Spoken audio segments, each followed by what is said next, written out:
Welcome back, guys. I'm looking to reach 1,000 subs. Support me by clicking the subscribe button.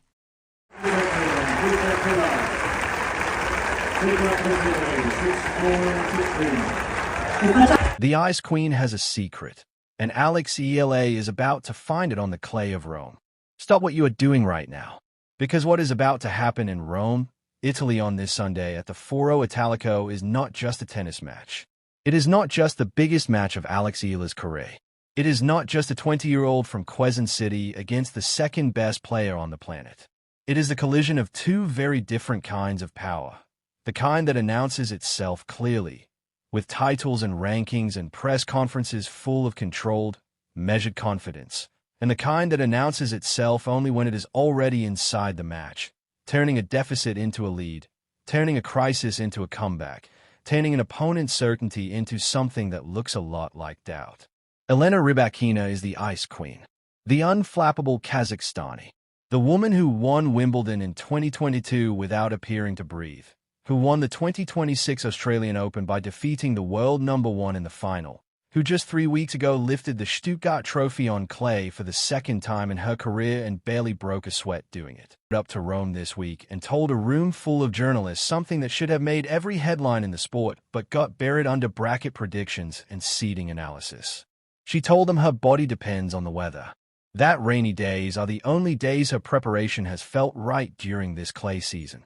That she has been genuinely, significantly struggling with severe allergies, not mild irritation, not the vague wellness complaint that athletes sometimes offer a strategic cover, but a documented, training-disrupting, rhythm-breaking physical condition that has been reshaping her preparation on a daily basis since before she arrived in Rome. She said it herself, in her exact words.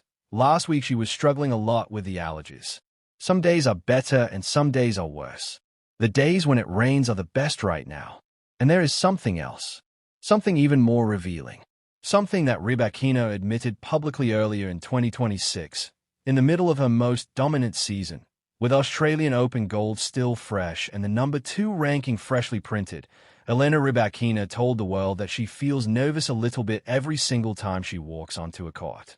Against every opponent, at every ranking level, under every condition, the face stays neutral. The body language stays controlled. But she confirmed explicitly, in her own voice, that the interior reality is completely different from what the cameras show. She is not the Ice Queen that the myth has made her out to be. She is a brilliantly, deliberately managed competitive human being who has built a career on the gap between how she feels on the inside and what she allows the outside world to see. And understanding that gap, really understanding it, changes everything about how you read what is about to happen today at the Foro Italico. Welcome back to the channel. Today is Sunday, May 10th, 2026, and in a matter of hours, Eala of the Philippines is going to walk onto the clay of Rome for the biggest match of her life. Her 8th encounter against a top 10 player, the 6th elite name on a list that has been growing all season. And we are going to break down every piece of this, the tactical landscape, the physical reality, the psychological architecture, the historical record, the things that the score watchers and the bracket chasers are missing, because this match deserves to be understood at the level it actually exists at. So let's go. First, let us put this moment in its proper context, because the path Eala took to get here over the last 5 days in Rome is itself extraordinary and deserves to be understood before we even get to Rybakina. When Eala arrived at the Foro Italico this week, she came with 3 straight heavy clay court losses behind her, Stuttgart, Linz, and Madrid all ending in early exits. She also came with a memory of what Rome did to her 12 months ago, when Marta Kostyuk dismantled her 6-love, 1-6 without allowing her a single set. That was 2025. The 2025 version of Eala in Rome did not win a game in the first set. She did not win a set at all. In 2026, she walked onto the Pietrangeli court and put a 6-love, 3-6, 6-4 win over Magdalena Freck in the first round, coming back from 3-1 down in the deciding set to do it.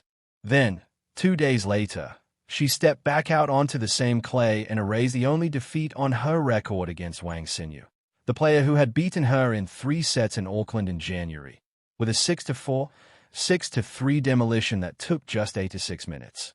She went down 0-3 to start that match. She came back to win the first set, then the second, and walked off the court having reached the third round of a WTA 1000 clay event for the first time in her entire career. The first Filipino player in the Open era to accomplish that in Rome. Welcome back, guys. I'm looking to reach 1,000 subs. Support me by clicking the subscribe button.